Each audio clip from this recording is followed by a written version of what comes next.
Hey, what's up, fam? It's Chappell, and we're back again for another review of Netflix's live presentation of Pop the Balloon, episode 7. Yeah, that's right. Netflix has been doing this Pop the Balloon thing for far longer than I thought they would. And so me and Chantele are back again to talk about it. Chantele, welcome. Do you think that Netflix wants us to be talking about this show some more, so they keep on bringing us another episode, so that they'll keep us having content to speak about? Do you think it's all gotta about be. us? I think so. Because I think we went into this thinking there was going to be 5 episodes. And then they were like, okay, 6 showed up. And I was like, okay, well, we could do 6. And now we're at 7. And I figured 7 is a good number of completion, a number to say, like, we did it. We did it all. Let's move on. But then I see in my next Netflix queue, episode 8 is right up on the horizon. So now, like, I'm going to be here talking about it as long as it's a thing. I guess it's a thing right now. I don't know how long Netflix has this going, but we're in it to win it. We're in it to win it. I mean, I feel like most Netflix shows are even numbers. So Okay. I was thinking a 6, 8, or 10, maybe Okay. 12. I don't think 12. 12 is that's wild.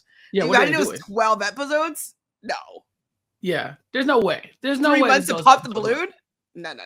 Yeah, because we're coming up on basically we're into month 2 of Pop the Balloon essentially, and so I just don't see it going past May. But we also don't know what we're talking about, and so this week there will be another episode of Pop the Balloon, and Chantele and I will be back next week to continue our conversations about it. But we do have a slew of new daters to talk about this week, Chantele, and it's Ladies' Night. So the women are the main daters, and our guys are the panels.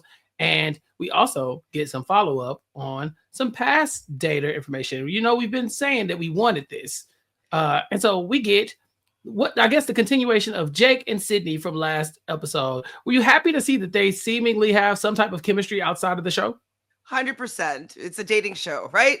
I like seeing people connecting. I like seeing people get along. Like, in general, I like seeing people connect, whether it's friendships, whether it's romantic. Like, there's something about that I find awesome. Even on shows like Love Island, when you see a group of guys that really get along, like, I love seeing these bromances forming. I love seeing these girl bonds forming. And then I also love relationships. So the fact that they're able to connect still outside of the show, I think is awesome. And then the best part of it was the fact that they had a synchronistic meeting. You know, I love synchronicity. I love divine timing. I love coincidence. You know, I love when just the universe just comes together in a magical way. And so I would say that was very indicative of maybe a potential relationship, because it's really hard to coordinate meeting people at festivals sometimes. And for you to just bump into somebody, that's hard. Yeah, it's one thing knowing you're both going to be at the festival, but to show up at the same exact time at the same entrance, to me, I would look at that as like, okay, let's just go ahead and spend the day together to see what's going on. Maybe this is the sign that you don't need to be together. Maybe y'all are about to spend the day together and it's going to be awful. But it seemed like these two people spent the day together and it was great. They looked like they had a good time. They were vibing. And hopefully, maybe Jake has found somebody he can be soulfully naked with, like he was expecting, you know? I mean, they definitely seem like to be smitten with each other. When they spoke about each other, they kind of had like a little bit of like glimmer in their eyes. So I didn't necessarily see romance yet, but I definitely saw some sort of bond and like a liking for each other's presence, souls, if you will. So I would love for them to have a real romantic connection, because it would just have like such a nice story if they end up like getting married or something. If you're like, oh my God, we baited on this show, Pop the Balloon, but I didn't really know that he was the one until we bumped into each other at a festival. You know what I mean? Like that. I like that as a story. Writes itself. Yeah, that's a good story. That's a future Netflix show, I'm sure. But we have to check with this group of daters to see if we'll get any romantic relationships or connections with them. So dater number 1 is Hannah from Love Island. You're our Love Island expert is here, Chantele. Tell us about Hannah. They definitely are only selecting like pseudo The toxic villains. people, Oh wow. villainesses. Okay. Yeah, I mean, Hannah definitely got a lot of hate for the way that she treated the guy that she was dating. She was kind of schooling him and belittling him. He still lived with his parents and stuff like that. He's supposed to be in real estate, but he didn't really sell or buy houses. Like, he just, with the way that he was presenting himself wasn't actually who he was when they were together. And then she just was kind of like, I've been living on my own for the last 12 years, whatever. And like, I'm just so much more turbid than you. Like, I know how to cook. I know how to clean. I know how to do all these things that he doesn't know how to do. But she kind of like belittled him about it. And so as much as like, I agree, like he definitely was misrepresenting himself, but the way that she kind of put him down was put a bad taste in a lot of people's mouth. And at the reunion, she kind of got a lot of hate. So, yeah. Okay. Do we know anybody else from any reality shows? We normally get one or two, but I didn't recognize anybody. I only recognize one, unless I'm forgetting about somebody. Okay. Who else you got? Oh, is it just the Hannah? Just Hannah. Okay, yeah, it felt like one of the ones where it's like, okay, maybe there is somebody from something else, but they didn't pop out to me. We did get a couple returning faces from the past. We got Brayden back, who we saw on a previous episode, and I believe we got Dr. Seth back from a previous episode as well. So there were some returnees, but I think Hannah is our pop star of the week, and so we have to see what these guys thought about Hannah. She's 28. She lives in Ohio, and she says she is looking for someone who is funny and smell good and treats her like the Roman Empire. Did you know what she meant by that? Yes and no. Maybe the last year or two, this whole trend that was going on, like where men were saying, like, this is my Roman Empire, which I didn't fully understood what it meant, but I would say like something that they obsess over, or that they're so like they want to know every last detail about. And so that's what I was gathering, this whole like, this is my Roman Empire trend that people were talking about. I didn't really investigate it, but that's kind of the gist of it that I got. So I think what she was trying to say is, I want somebody to be obsessed over me, like people were obsessed with this trend that was going on. So I did understand her reference. Yes. I've heard the reference before, but when I tell you I haven't thought about the Roman Empire in any situation where I didn't have to think about the Roman Empire, you know, like if you're talking about the historical event that I obsess over and probably want to know all the ins and outs of, slavery, because that's the one that affects my life the most. But the Roman Empire, nah, I don't really care about it. But I too got where she was going. She says a deal breaker is someone who wears flip-flops too much. And we get a couple pops right there. We also get a pop immediately. And the first pop is from Linus. He's 24, former military, soon to be famous. And he says, I know what my mom wants me to bring home, and you wouldn't fit that. So he popped the balloon. I don't really know where he was going with that. I mean, what is he saying? Maybe blonde? Maybe, because it's not like, it's like, oh yeah, I can't bring home a white girl, because he's definitely sticks around for the other white women people, as well. Yeah. Right. But he instantly popped for her. And so I was like, oh yeah, maybe he's against tall blonde women? Maybe he's seen Love is Blind, but he didn't mention it. Yeah, we got another pop. Yeah, somebody, Sean, he says he wears flip-flops, so he's out, but he also has seen Love is Blind, and he's afraid of Love is Blind. How do you feel about flip-flops? So like, okay, so you've seen my shoes. I wear a lot of shoes. I like to mix and match shoes. I love my sneaker collection. But when I don't have to wear sneakers, I will definitely put on some slides, just some, yeah. And I'm not like outside in thong sandals or nothing like that, but I'll put on my, flip-flops. I have nice feet too, so I just really feel like, yeah, people like to look at my feet. That's okay. So yeah, I don't have a real issue with this. Does this sound like something that would like be a deal breaker for you? Are you pretty anti when it comes to, people showing their feet off? I mean, I don't love, showing your feet on the first date unless it's like a beach date. Right. There's a time and place. Yeah, but like, I'm not sure how I feel about like casual daytime flip-flops. Yeah. on a guy. I don't know. I don't love flip flops either, even for myself. I don't know if I own a pair. I might have a pair in like my bag to wear in the shower at a hotel. But like, Mhm. yeah, I don't really love flip flops in general. Yeah, I'm the guy walking around Walmart with like slide sandals on and Socks. socks. Yeah, and socks. That's me. But that's for Walmart. I feel like that's appropriate for Walmart. I'm not going out to dinner dressed like that, if that makes sense. So I did ask ChatGPT about Roman Okay. Empire. So do you want to get an update as to what it means? Sure.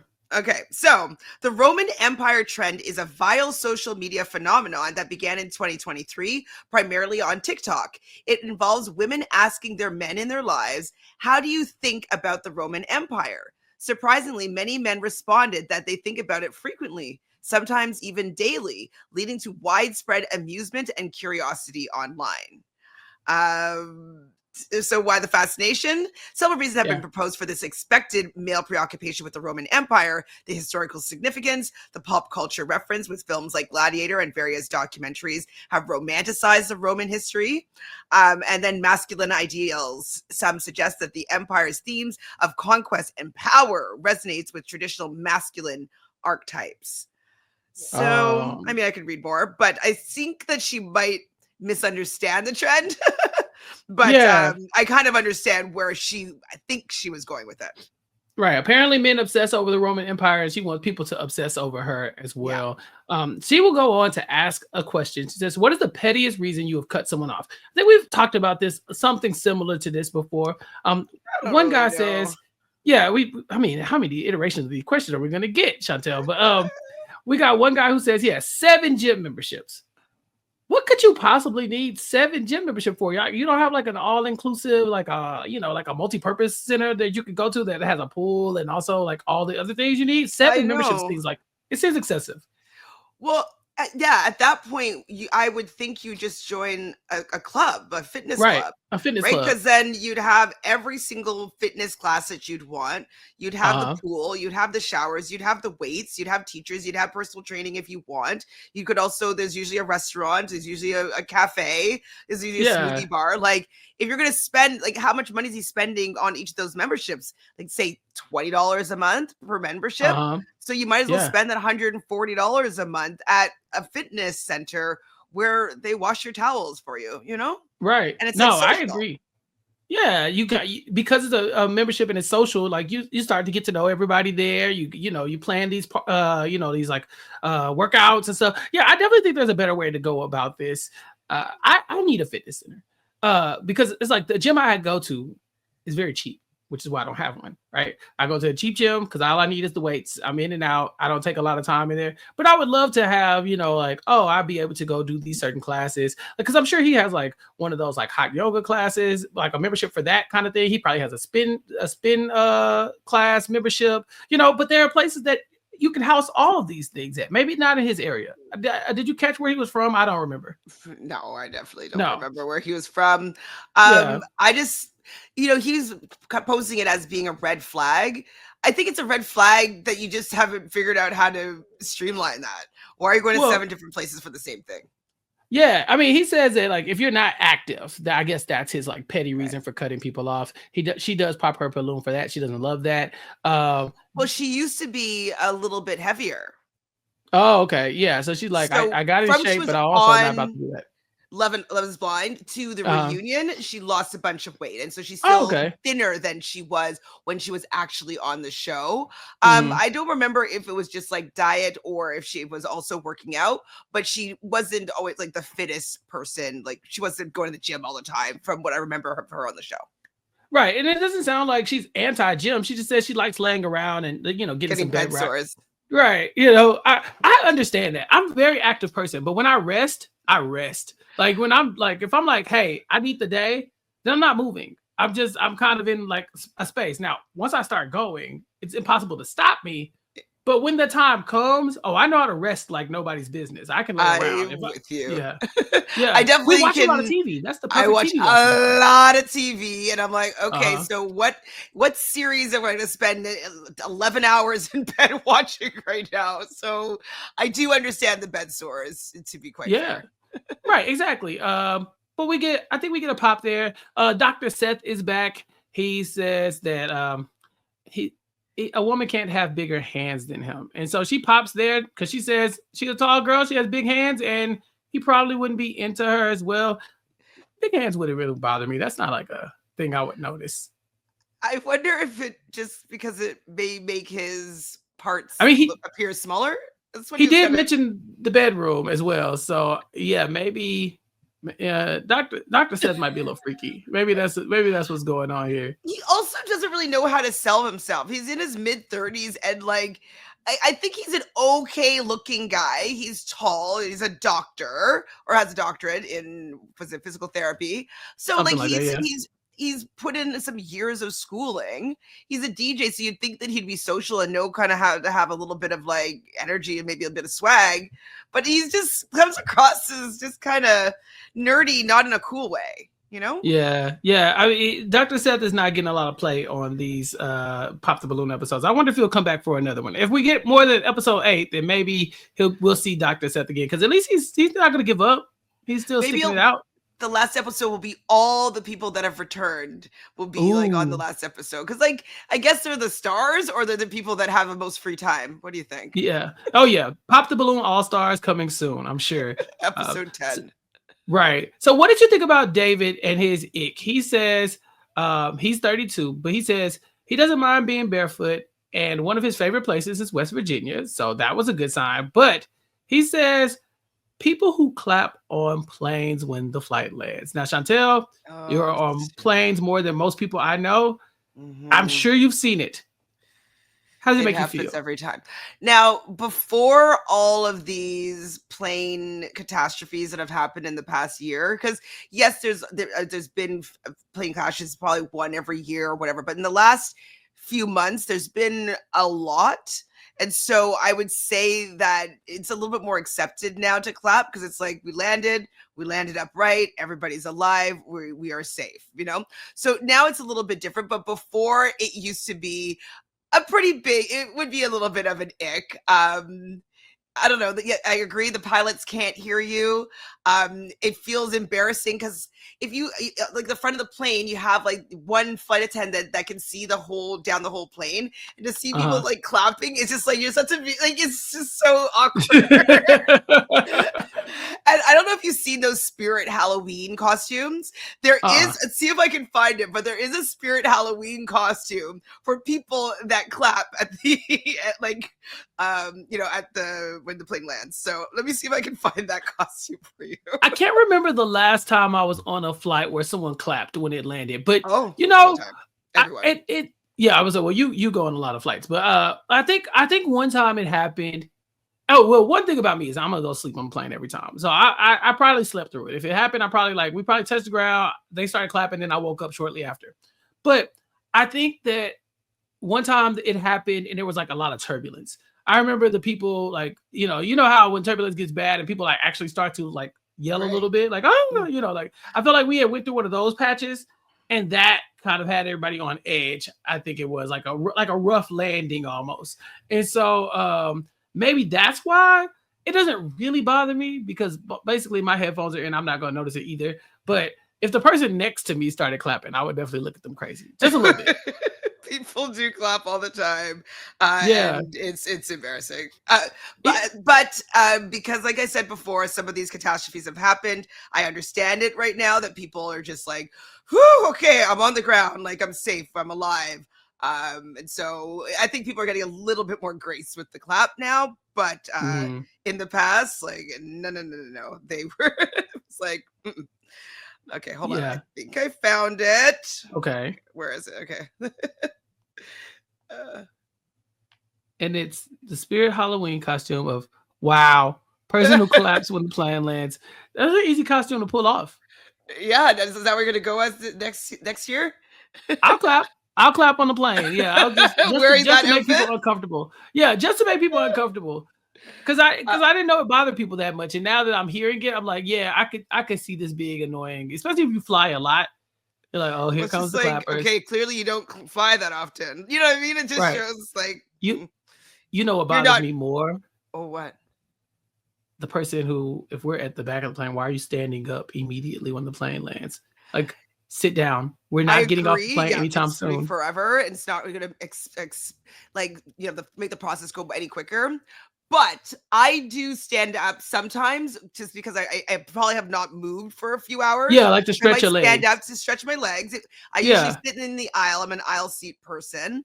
And Mhm. because I'm usually when I'm traveling, it's for work and I have multiple bags, I start strategically trying to figure out how I can get my Exactly. bags down and like hoot, hoot, hoot, hoot, and like get Yeah. off without the seamless. So Uh-huh. for me, it's a little bit more about strategy, but I'm definitely like when people are like looking out right like as if it's not going to take 25 minutes to get to their row, that does give me or annoys me for sure. Yeah. But I It do drives me stand out crazy. quickly. It drives me crazy. Cause I'll be like, especially like when it's the person next to you, like if they're on the inside and they're Oh, like, hey, can I get in the aisle? No, you cannot get in the aisle right now. Like, you see these 50 people in front of us. If you need me to grab your bag, point to it, I'll grab it from up there. But like, there's nothing we can do. Just please have a seat.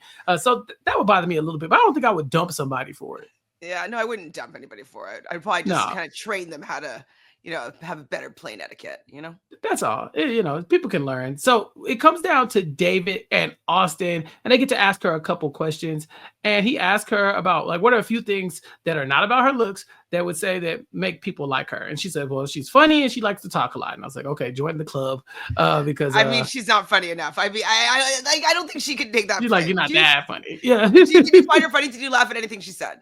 I think so. I mean, I wasn't like tracking it, but to me, when you say I'm funny, it automatically made me look at you like, are you? Like you shouldn't have to say it. I just feel Yeah. like if you gotta say it, then you find something else. But I didn't think these were awful traits. You can talk about Cool. her looks. So it's like, okay, fine. Austin asked if she's confrontational when she sees like if she were to see him talking to another guy.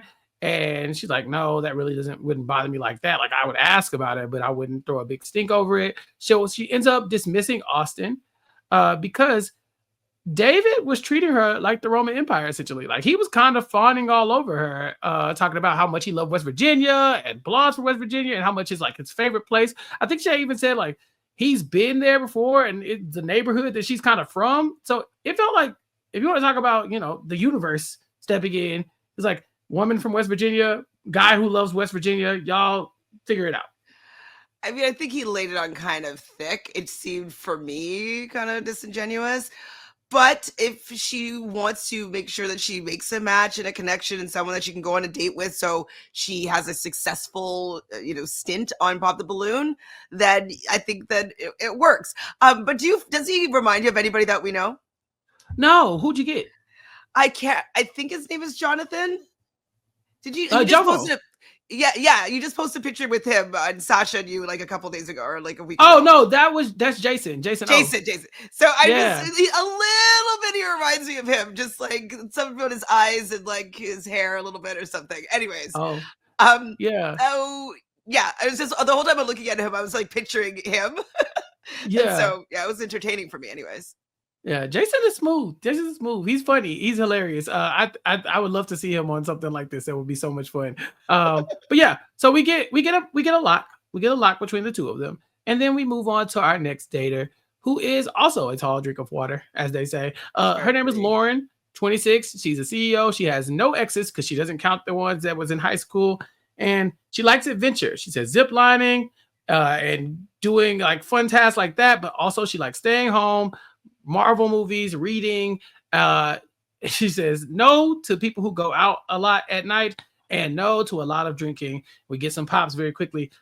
I feel like, I don't know, man, to be 26 and to be saying like, I don't want somebody who really goes out. I feel like that's your prime time to go out, right? Because like that's when you actually meet people going out.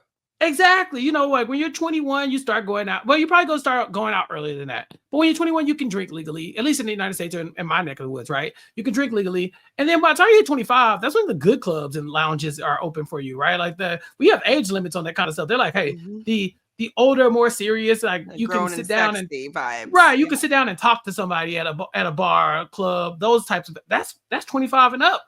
So for her to be 26 being like, you can't go out that much, I was like, dang, you strict. She is a little bit strict. And I was just thinking of me when I was 25. I celebrated my 25th birthday, which is my champagne birthday because I'm born on the 25th. I was in Montreal. I was dancing on the bar, chugging champagne from the bottom. Exactly. Okay, like that was 25. I don't think I straightened it up when I was 26. I mean, I gotta stay home. Yeah. I guess my coming of age was I had a tongue ring from I was like in high school, and so when I Okay. was 29, turning 30, I like took out the tongue ring to symbolize me becoming a Leaving it. mature woman. I still am Yeah. not mature, so No. I don't know. I think to me, it's like great that she's super active. I love all the activities that she's talking about, but I don't necessarily love that she's not that social. Like I love staying at home. I can stay at home for days, but I also like being around people and doing Mhm. things with other people. I do like going out dancing to clubs or whatever, if it's of people of my own age group. So yeah, I don't think that what she wants would be something I would want in a relationship. Right. Right. She's so attractive though. Like I probably would have Very lied. pretty. I'd have been like, "Oh yeah, I can stay at home." What are you talking about? Like, cause I would not have popped my balloon. Like, I was like, No, you wouldn't lady. have popped your balloon. You'd just be like, well, see, if she pops my balloon, then it's too bad, so sad. But like, Right. I'll try to But be the I'm man that not. she wants me to be. Right. Right. Exactly. I can change. I probably can't, but I'll try. So Robbie pops because he be outside. Seth pops because he's a DJ and they stay outside. And then Braden, I think he also pops because he says I'm in my 20s and I'm trying to have a good time. So we I find get out it. about right. That makes total sense. We find out about her lash business. She does that, and so she asks people. She says it's kind of cool that she has a lash business and she travels. She's a CEO of her own company. That's like her humble brag. So she gets to ask these gentlemen, what is their humble brag? Chantele, I feel like you have a lot of humble brags. Probably. Yeah. Okay, so my biggest humble brag is it's kind of like it's a bit young. So when I was 8 years old, I probably have told you this story before, but I'll tell the story again. So I was quite precocious, quite smart from like I was very, very young. And so when I was 8, I was in grade 3, and my mom was like scared that I wouldn't want to be smart anymore because it was kind of becoming to the point where being smart wasn't cool. Like Mm-hmm. I liked doing homework for fun. And so she was praying, and she's praying to whatever, the gods, the Lord, divine, that she would find a school for me that was like fame, so that I could go to a school and I would be able to be like learning stuff and like really be able to appreciate my intelligence and creativity and all that stuff. So she prayed and Mm-hmm. prayed and prayed. And then I don't know what the time frame was, but then my grade 3 teacher comes up to my mom and asks her if I want to audition for this performing arts school for kids.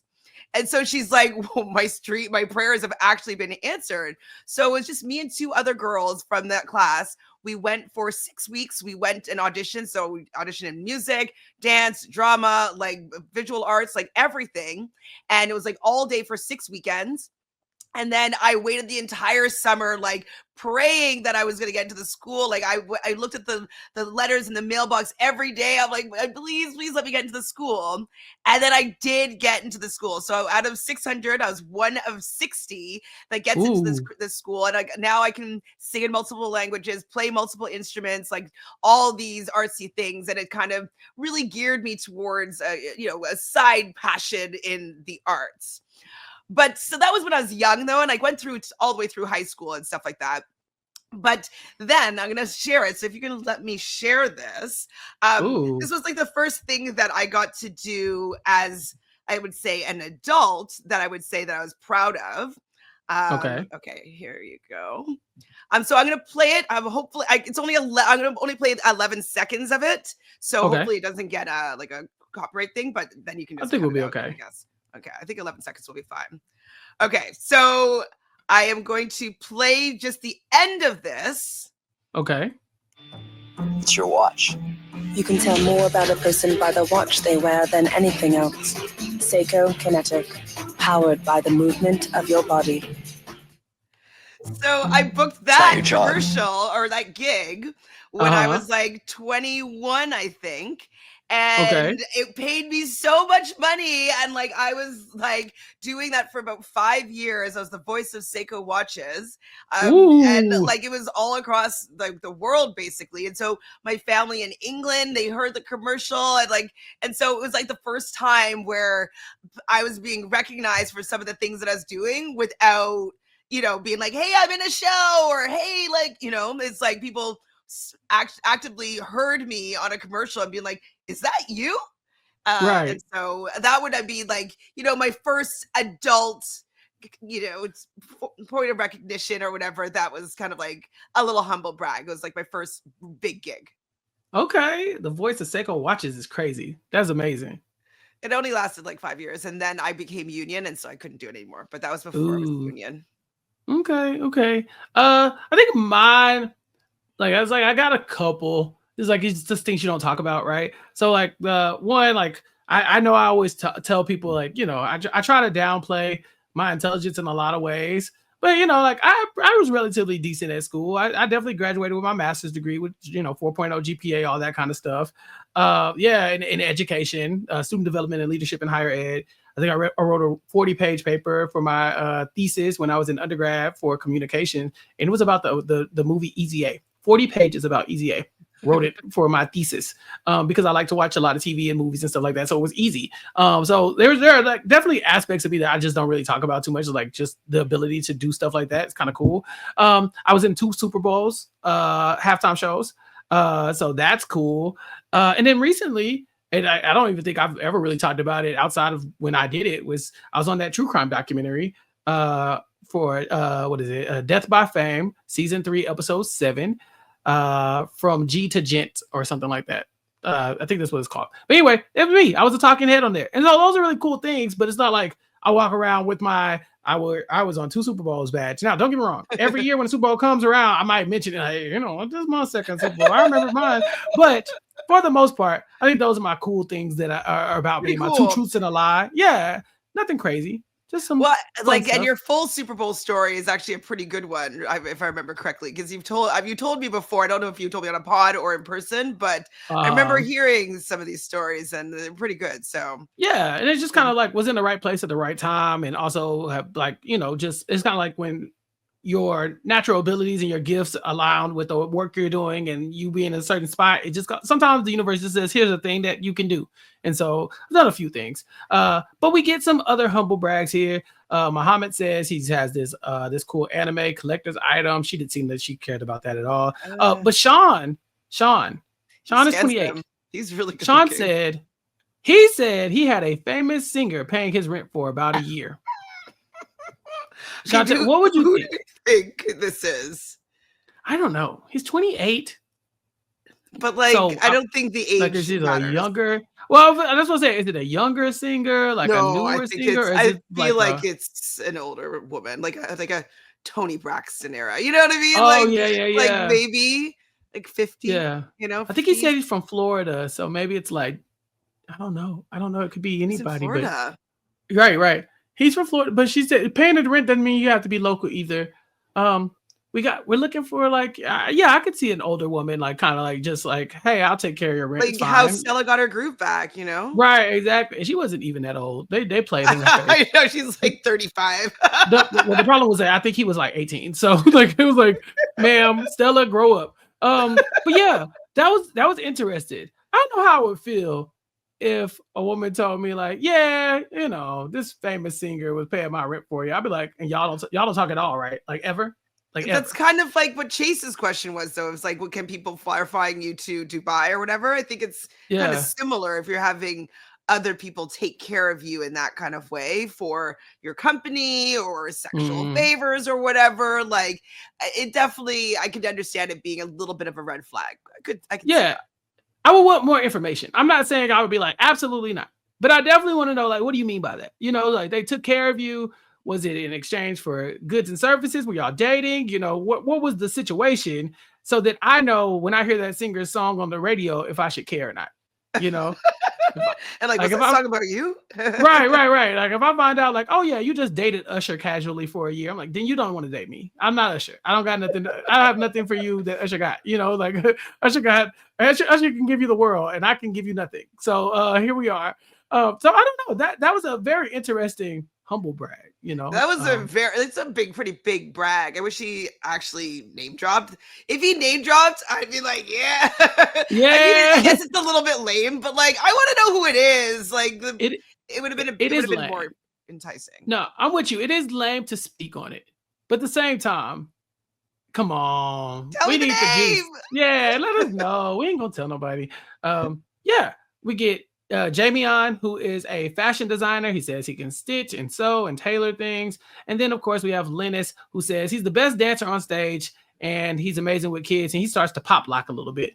So I thought, you're not gonna get me dancing on a Netflix show. Sorry. No. No. I mean, not with like terrible beatboxing going on, and like it just like very no sound. So do you know, even on any of these reality shows, so for instance Love Island, when you see like a dance montage, they're 90% of the time not dancing to any music, and they're just like like no music happening at all, having the best time so they can just lay something over top of it. But that's kind of what the studio was like for him, and he wasn't very good. To say that like you're the best dancer there, I would have to beg to differ.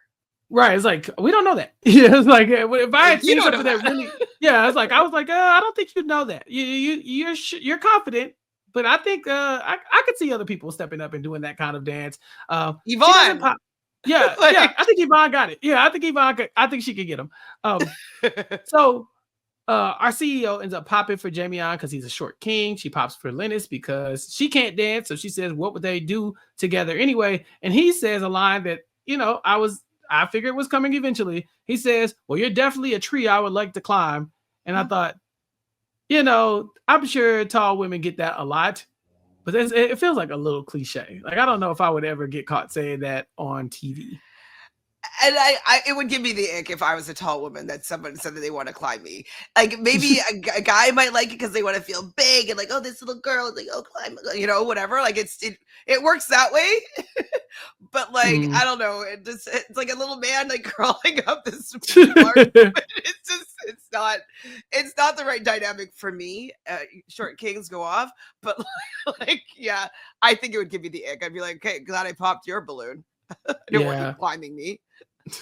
It just sounds like a weird thing to say to somebody, honestly. I understand the premise. Like, I get the idea that it's like a pickup line. Like, oh yeah, I'll climb you, girl. But like at the same time, it's like, like it's just been done so many times. You have to know that this is like on the front page of like, here's the pickup lines for tall girls. Oh right, yeah, exactly. Yeah. It's like it's right exactly.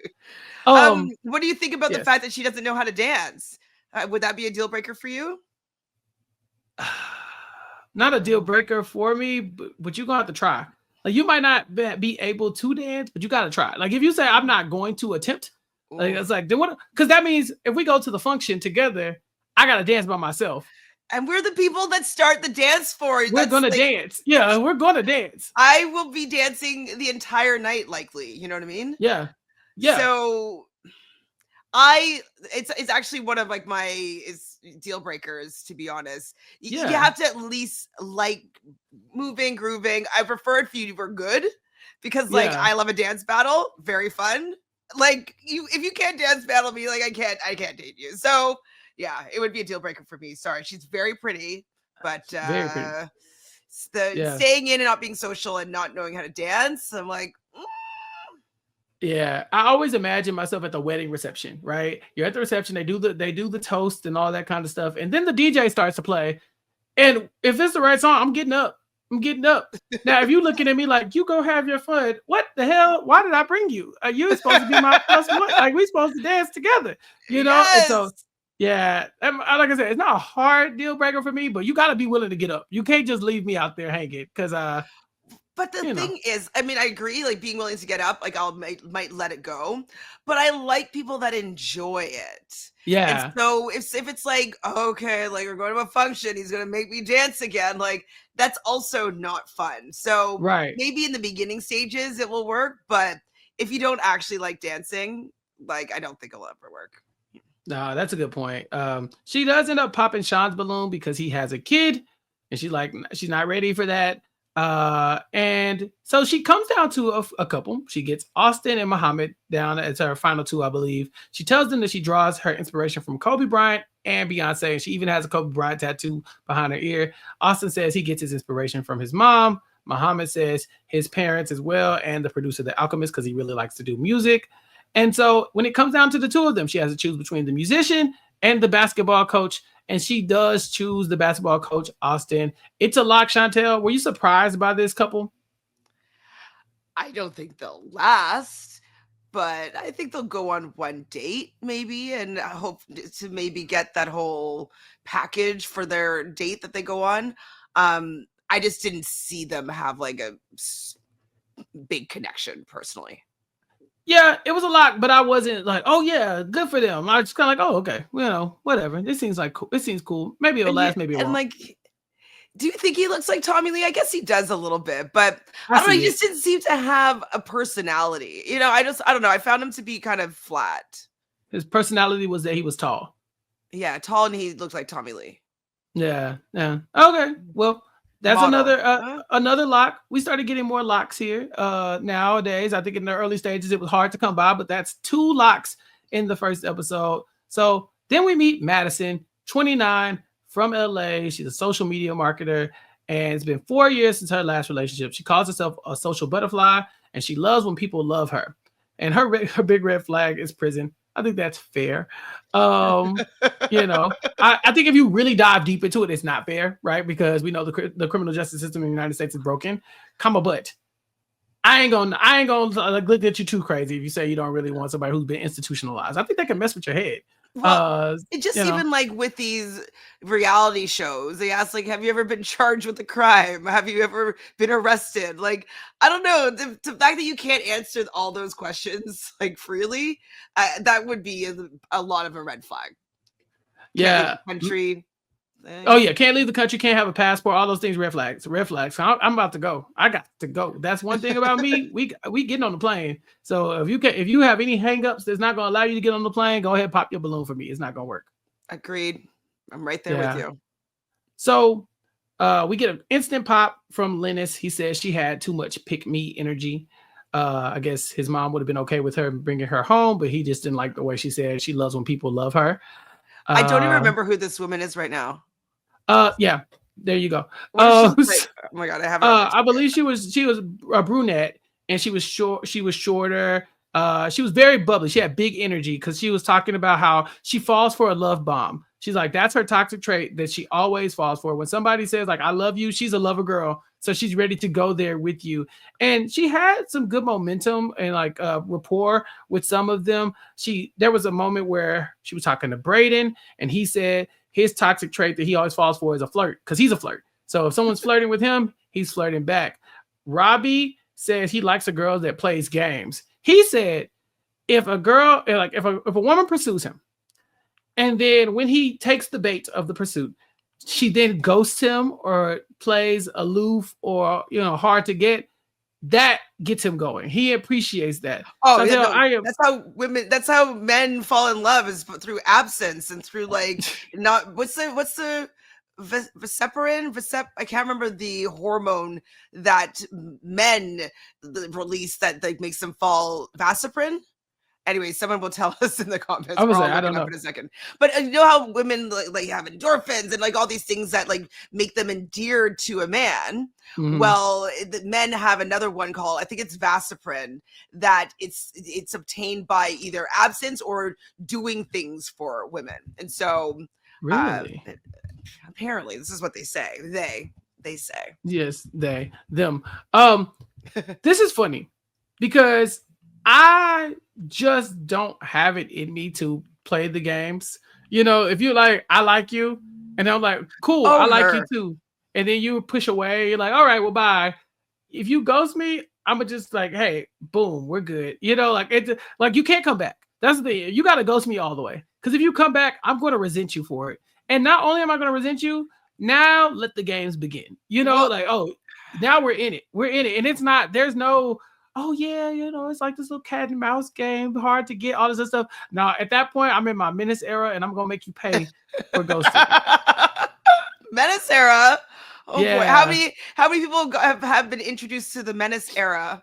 Man, I don't do it often. It's probably like one or two people that have like gone there, but they push you The to Aquarius, it, right? The Aquarius. It's always an Aquarius, Chantele. It's always. We already know the answer to the question. But okay, the thing is though with Aquarius that we we're not forward in like our expression of like usually we're not really emotional, and so people think that we're just like don't care, but it's not that we don't care, we just don't show that we care, if that makes sense. Yeah, you got to show it with me. I got to see, because I'm gonna show that I care. I'm very passionate. I'm an Aries, it's very fiery around these parts. So I'm gonna show you that I care, and you can't be like, oh, okay, like, oh, nah, baby, we got they say it's other fish in the sea. Look, I go holler at the Pisces. Like we ain't gotta do this. You wouldn't like Pisces. Listen, I anything but Aquarius at this point in my life. I've seen it. I have the data. I know these women. They are crazy. Are you calling me out? Are you saying that I'm crazy? I'm not saying you're crazy. I'm just saying you have to see the whole birth chart to be sure. You just gotta. Is Alicia Keys crazy as well? Oh, absolutely. Absolutely. Absolutely. I have the same birthday as her. That lady, Alicia Keys, went to that diner and got that man's name and number out of that little bowl, and it called him and offered him to dinner for a glass of milk. And I was like, in the "You Don't Know My Name" video, it's like, this lady's doing a lot. She stalked that man. Yeah, she crazy. I'm glad you picked Alicia Keys, because I had tangible evidence that Alicia Keys is nuts. Get your hand out of that bowl. Birthday. Get your hand out of that bowl, Alicia. Oh, so do you feel like there's a toxic trait that attracts you? Something that like what most people would see it as a red flag, but to you, you're kind of like more.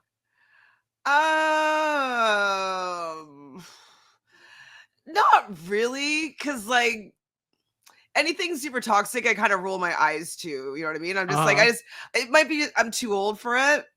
So if there's a toxic, I guess what's been happening lately, no, any toxic trait, I'm just like, I hate it. No, I don't think so. Maybe when I was younger, someone that would breadcrumb me, or like maybe, or I'd be like, oh, he probably really likes me, or he's really busy. And like, he just like,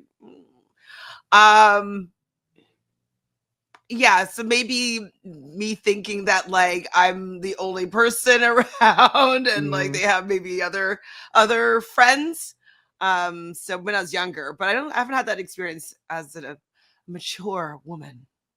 Yeah, some of these traits are very interesting. So we meet Ryan. He's 32. He's a pro boxer, and he says he doesn't like getting turned down, but if it's a competition with another guy for a woman's affection, he's always in. He's like, I'm down to compete. And Chantele, I just don't recognize that energy. That's not an energy I have. I'm not down to compete with anybody. Like over a girl.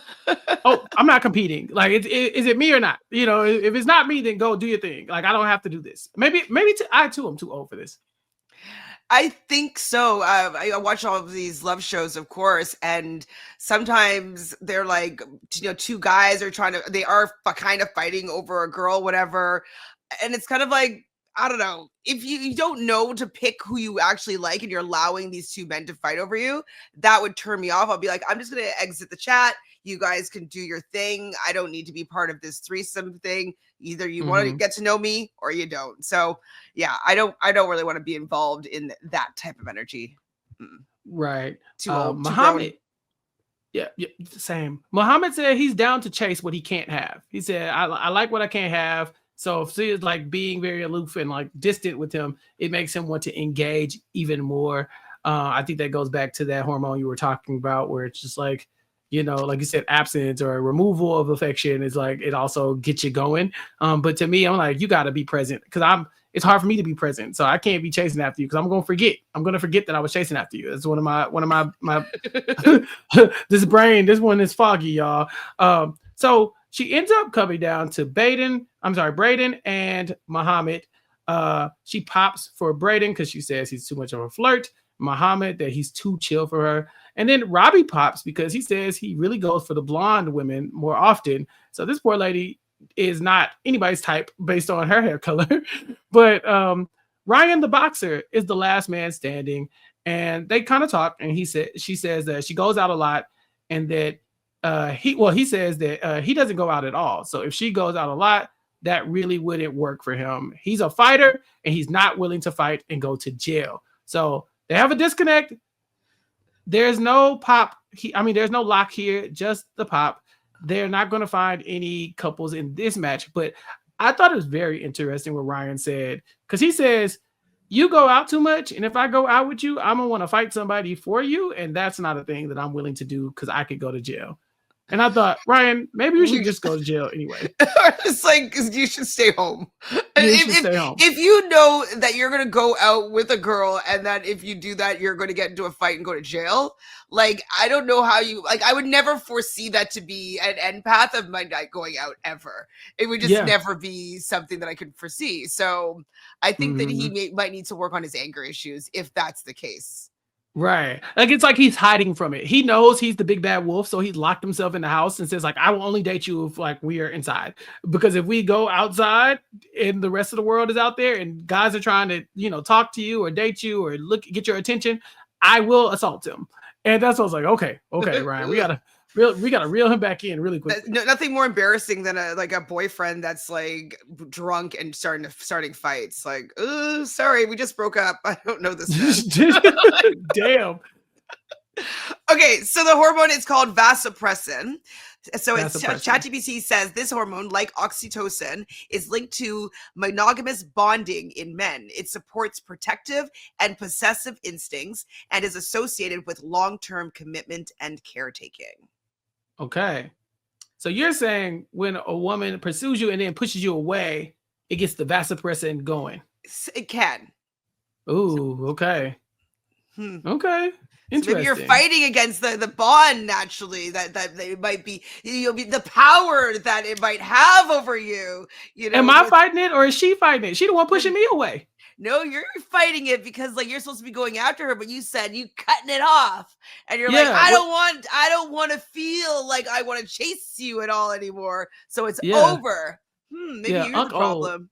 Oh, I am. I told you I'm a flight risk. If you leave, I'm leaving. Like, all right, peace. I am not a love me, pick me, choose me dude. That's just not for me, man. Like, you got to be all in, and then I can be all in. But it's not the other way around. You never go get me all in, and you just like, oh, I don't know. Like, that's not a thing.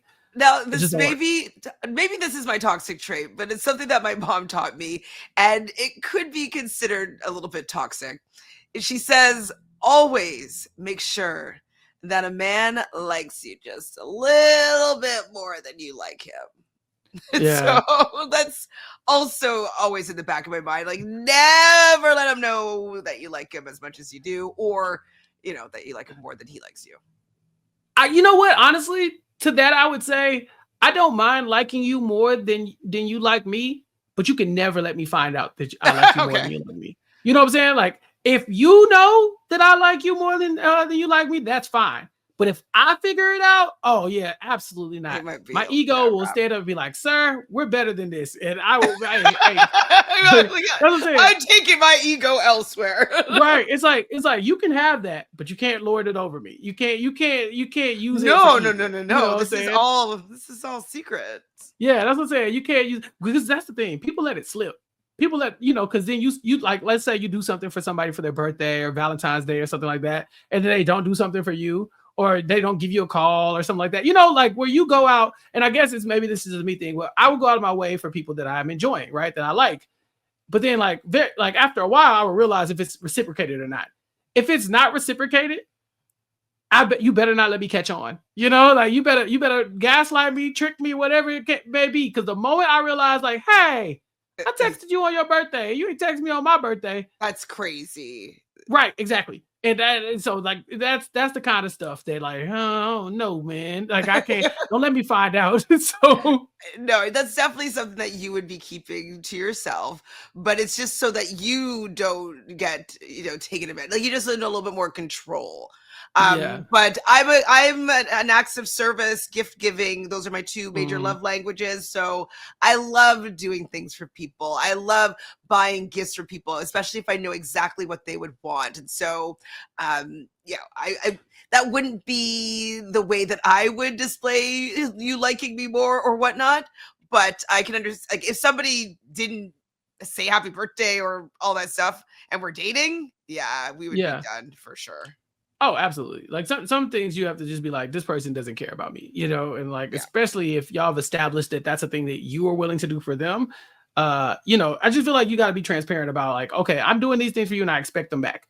Now, if that person doesn't know that you, like, you know, everybody's not going to be acts of service type of person, you know.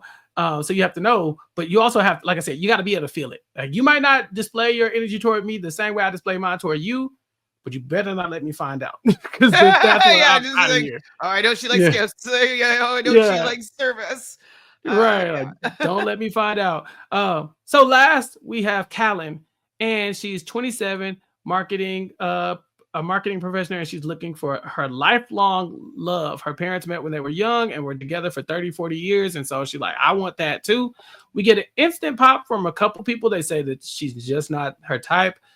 Sean ends up popping immediately. Ryan ends up popping, I think, and saying that it's just not really his type either. So we get her kind of like listing her, you know, her traits about herself. And she says she's a bit of an overthinker, I'm sorry. And that that's one of her traits that sabotages relationships. Now, these, I guess, could be considered toxic traits as well. We get Muhammad saying he's a bad texter, which, you know, I'm the king. Jamian says that he goes out a lot and he hopes that wouldn't affect her too much, being that she's an overthinker. Linus says he can be demeaning when trying to teach you something. Now, I just feel like that's not good. Demeaning is crazy. Like, you should not talk down to people. It's just, to me, I just feel like that's crazy. Yeah, especially when you're teaching them something. Yeah. Yeah, I don't love that. That would be a deal breaker. Like, I would have popped my balloon. I popped his balloon for saying that, you know? Yeah. I'm a teacher. That's what I do. So I have a soft spot in my heart for learners. If you're here to learn, then I'm never going to shame you for learning. You know, like, that's not how this happens. But if you're trying to show somebody something and you have a short temper, or you're not, then you should stop trying to show people stuff. You know, I think the issue is you, not the person who, you know what I'm saying? Like, you can't be demeaning toward people. Like, that's just rude. I mean, the word in and of itself, it's mean is right in there. You know, so I don't know. I ain't like that. I felt like at this point he had decided that she wasn't the one for him. Because why would you say that? Just trying to make himself look as undesirable as possible. Yeah. Braden says that he struggles with communication, and for some reason in college he was called a sex panther. Are you familiar with the term? Well, I learned what it is after that. I've never really heard it before. Didn't he have some other sexual innuendo the last time he was on? Like something in his pocket?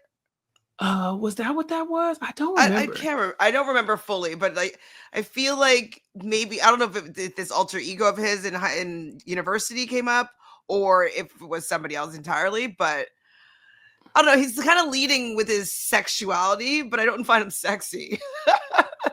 It's funny because he was going one direction, right? Where he says he struggles with communication, but then he flipped it and said also he was called a sex panther in college. Now, he's no longer in college. I'm sure people are no longer calling him a sex panther. Chantele, if someone had a reputation in college, do you think that's something they have to disclose to you if you were starting to date them? Like, is that something you would want to know? It depends on how if he was being funny about it, like, and he was making me laugh, he's telling me jokes, and, like, you know what I mean? He could be like, oh my God, you don't understand how, like, I was in high school, they were calling me, like, or whatever. Like, if he was making it a story and, like, I was, like, getting into it and I'm laughing, like, fine, like, you know, live your life. But the way that he's doing it, I don't know, it's just a little bit loser behavior. It's trying to, like, make it seem like he's some, like, Casanova. I'm just like, if a guy asked you out and y'all are talking on the first date and he says, yeah, back in college, people used to call me the sex panther because I got around. Is that something that you would even care to know? Because, I mean, after some college is already passed. I don't necessarily want to know. I wouldn't want to know that till like at least if he's telling it as a funny way, as a story, whatever. So I'm getting to know your personality a little bit more, but just so like I don't need to hear about your past stuff really in a serious way. I don't want to hear about your ex. I don't want to hear about your partners. Like we can save that until maybe 3 months down the road. You know what I mean? I just want to get to know you without all your potential baggage, because I will start formulating and calculating my perception of you, and I wouldn't necessarily give you a fair chance. You know, I'd be like, oh, probably has baggage. He probably hasn't healed from, you know what I mean? I'd start going through what you haven't healed from and how you probably aren't going to be a good partner right now. And I think it just wouldn't allow us to connect properly. So yeah, save it unless it's a good story. So for me, I don't need to know unless it affects me. Right. So like if it has something to do with me in present day. So if it's just like, hey, you know, years ago I was in college and I had a reputation for doing blank, I'll be like, okay. But like that doesn't bother me. But if it's like, and now tonight we're gonna go link up with my college friends and I'm gonna have to hear about it, then yes, you have to tell me. You have to tell me if it affects me. I'd be like, okay, so you're meeting some friends of mine, and they may try to embarrass me about the like different. Agreed. Yeah. Because I feel like I'm the person on that side of the coin now. Like because I'm the person who's like, hey, just so you know, I'm kind of a clown.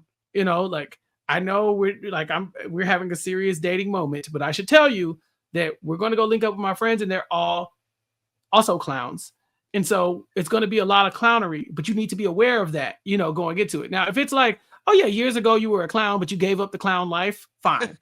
But Chantele, you've met my friends.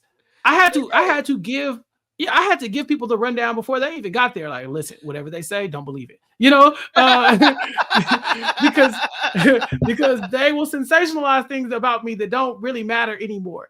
And so, yeah, I think I want to know as far as it pertains to me. You know, but if it's like something that we will never, like, I'll never care that in the 5th grade, you know, people used to make fun of you about blank, blah, blank, you know, unless that's something you just want to share and you feel like it would make us closer. But you don't have to tell me the little things about you that don't really impact you now. Unless they impact me now. That's the only time I need to know. I agree. I agree with that. I guess I was more so saying in like relationship vibes, you know what I mean? Like I don't want to hear about past partners unless, as like you're saying, it's going to affect me. And so I still talk to her, or I still talk to him, or whatever. Like then I might need to know if we're going to be bumping into them or something like that. But absolutely. But I'm definitely not going to be asking like, so like, how did you break up with your last ex? Like, yeah, no, I don't care. I don't want to know. Not right now. No, don't bother me at all. Yeah. So Robbie, one of our daters, he says he's stubborn. He's a Taurus and he's stubborn. He says he is the most stubborn. Now, Chantele, you're the expert here. Yep. Is that just a Taurus thing across the board? Is it like if you have Taurus placements, is that a thing? Like, how does it work? So Taurus is a fixed sign. And so the 4 fixed signs are Taurus and Scorpio, Aquarius and Leo. And so they tend to be, out of all the signs, the most stubborn or immovable. They don't like to change from a decision that they might have made. They're not super flexible and malleable as some other signs might be. So Gemini tends to be a little bit more malleable. They're mutable signs. And so it just... definitely it's a little harder to move a Taurus and Taurus placement. So if Taurus sun, the sun is your ego and how you kind of express yourself to the world. But if you have Taurus placements in other like your moon or your Mercury, it's just a little bit different, but it's still fixed energy. So it's still a stubbornness energy that might be flavoring different parts of your chart. So yeah, they tend to be stubborn. Being that you know so much about astrology, is there ever a time where you feel like someone tells you their sign and it is a red flag? You know, like I joke about the Aquarius thing, but clearly I can't leave them alone no way because I got a list of them. So I'm not. I clearly ain't going nowhere. But like, is there like, do you ever like hear a sign and think this just based off that alone, it might be difficult? Well, Yes and no. I mean, I think any sign can get along. They can have lasting relationships, absolutely. But when I'm looking at just the sun sign specifically, like when you do like a synastry chart, and you're layering two full charts together. There's a lot, thousands of elements that can go into it to tell you whether or not it's going to be a better match. But if I'm just looking at the sun signs, I kind of take a look at it how they work as elements in nature. So air signs are going to be Aquarius, Gemini, Libra. And so what's the fourth? What am I forgetting? Anyway, is there a fourth? I'm like tired. I can't think. Did I say Aquarius? Gemini, no. Libra. And they said, I don't know. I might be just tired right now. There might just be three. I think there's four. No, there's three. There's three. There's three decans. There's 3 decans. Yeah. Okay. Anyway, so they're all, air signs get along with other air signs, right? So if you think about air together, like air just like it works together, moves together, like it's definitely able to be compatible. And then you put air and fire together. So fire is Aries, Sagittarius, and Leo. And so if you put air and fire together, like, whoa, hot air rises, and you need air to make fire grow. And so they just are very compatible in the elements. And if you have fire and fire together, a bigger flame, like, oh my God, like it's just like it works really well. But then when you mix it with the other elements, so like earth and water, if you those go together, or earth and earth, or water and water. But if you put water and fire, so water usually puts out fire, or fire makes water boil. So yeah, they can work when they're calm, but like at its extreme, it's not necessarily compatible. So for me, whenever I see maybe like an earth sign, because I'm air, I like freedom. I like being able to move about. But earth signs, they like being close to the ground. They like not necessarily moving that much. They don't like necessarily going outside of the home, And so that might not be compatible eventually. I might get bored because their energy or their elemental energy doesn't really work for me. And so, yes, I will look at some of these signs being like, ooh, if you're a water sign, I'm not super emotional. I guess I can be emotional, but it's not my go-to emotion to be emotional. But like if you have a Scorpio or a Cancer or a Pisces, then they tend to lead with their emotions more. So I'll be like emotionally manipulated about something, maybe like they're just being they're noble selves, but like I will be like, yeah, you're trying to get me to be emotional about something I don't want to be emotional about, and it just might be like, nah, I don't want to deal with that energy. So everything can get along, but I find that some energies and elements fit better together just to make it an easier compatibility. Okay. So here we have Linus saying that, I think she originally said that she's not immediately touchy-feely. That's not her go-to. That's not, her love language. And we get a pop from Linus. He says, well, one, I don't like your nose. And two, physical touch is his love language. Now, I think there's a way that you can tell somebody you're not really attracted to them without being rude. So rude. I felt like I don't like your nose is a little rude. That's a lot rude. And like her nose wasn't even that bad. Like it's like, I don't know. Yeah. And like, would you want her to be touchy-feely with you? Like, I don't know. I'm not a touchy-feely person, really. So I guess you'd pop his balloon for me. And like, my nose isn't the smallest. So I guess you'd complain about my nose too. So get out of here. I don't like that guy. Yeah. I think the demeaning really was jumping out of him in this last couple of dates, whatever. It just, I was like, you just don't have to say that kind of stuff or whatever. But, it's the truth from his point of view. He's just telling his truth. But just imagine how the receiver of that information, like you're telling somebody something about themselves that they really can't change. Or that's just how they want to change. Or maybe she's been learning to embrace her nose if she's ever had a problem with it. Or like, I don't know, you're coming on national television to like make fun of somebody's physical characteristics. Ooh. Yeah, not great. Not great. Our final two. Jamion and Robbie. Robbie says, Jamion says he's very family oriented. And so he asked her about, what would her family be like around the holidays. I love that they always ask a similar question to this because we always get like really good answers where people are saying like, oh, I'm really close with my family, or I want to combine my family with somebody else's. I already told you that that's not really my vibe. I don't want to combine my family with yours. I want my family to be your family, and then your family can just go continue doing what they were doing.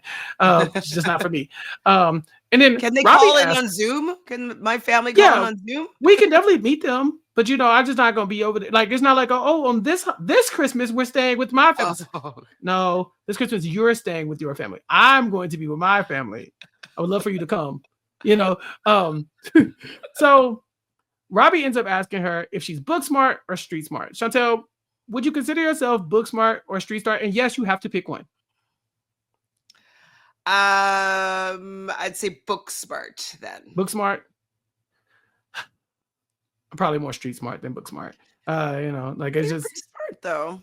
I mean, I could be more street smart because I'm like I've lived so many lives. Like you had a lot going on. Yeah, but I guess though, I guess I'd say I'm book smarts. Yeah.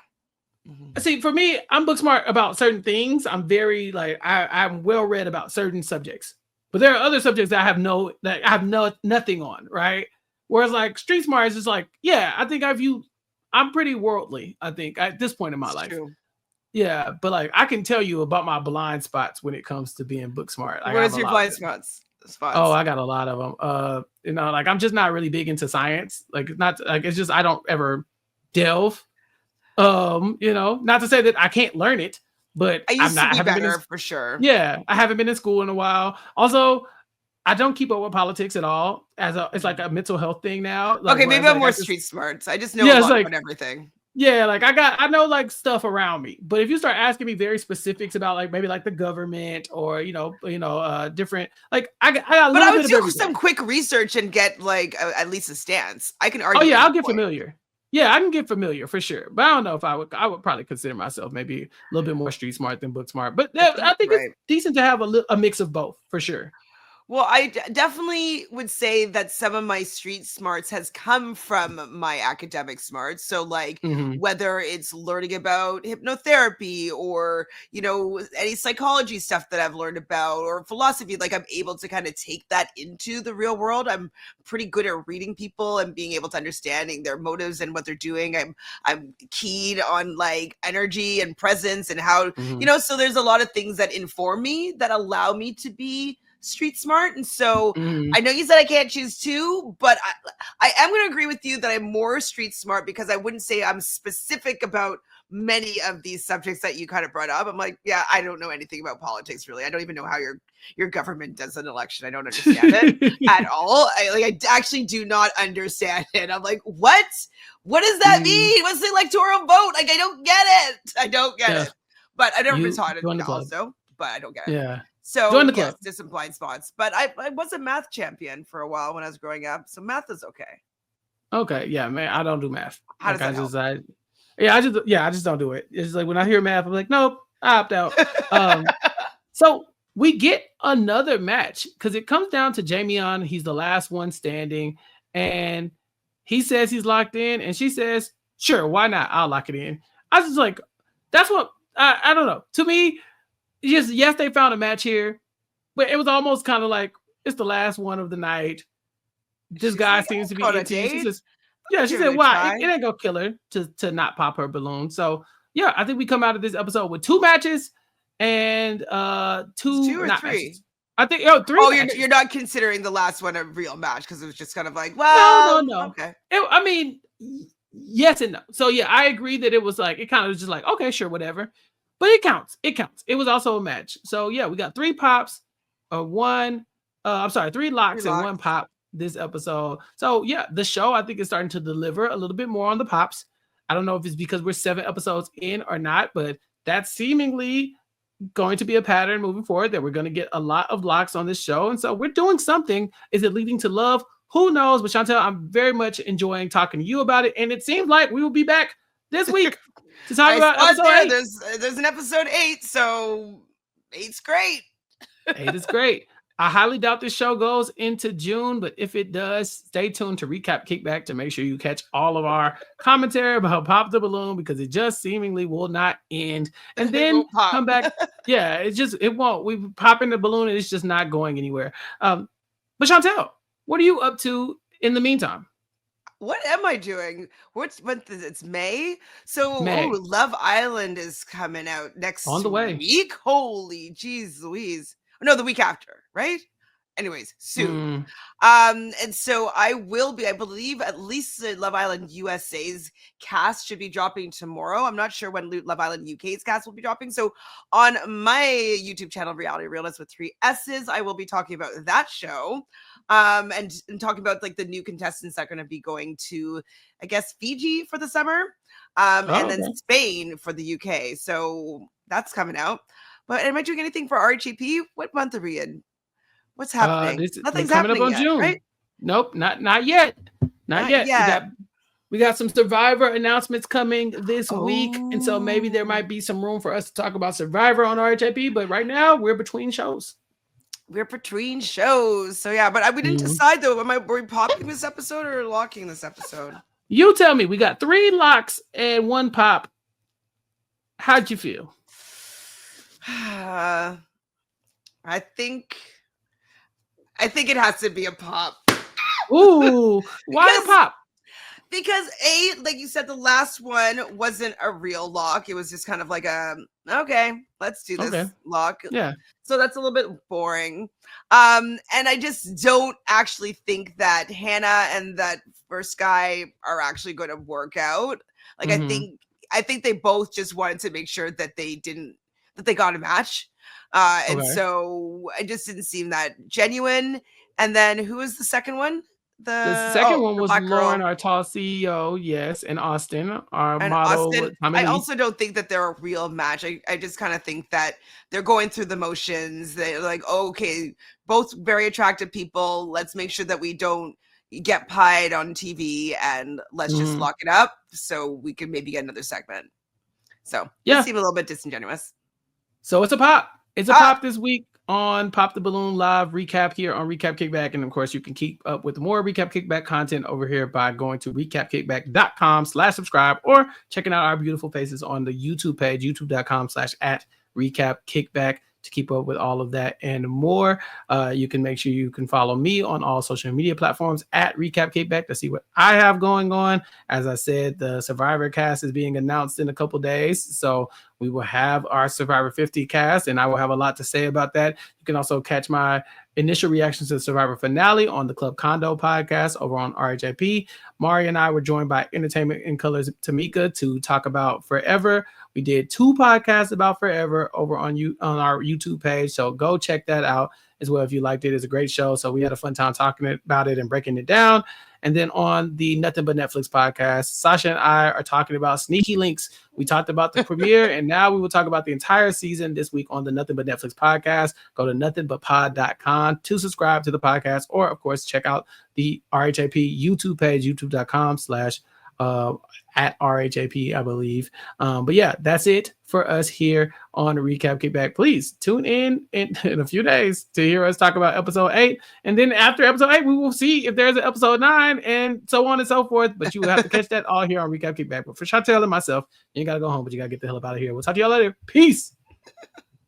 I've been trapped behind Swan Maria, isolated like it's North Korea. Smaller city with some bigger dreamers. The wall is cracked, I'm looking in between it. The world is yours, but man, I gotta see it. They say it's hard, but man, I gotta see it. The air I'm breathing can't feel my chest. Wait on life, I wanna hold my breath. I'ma get in my goddamn self.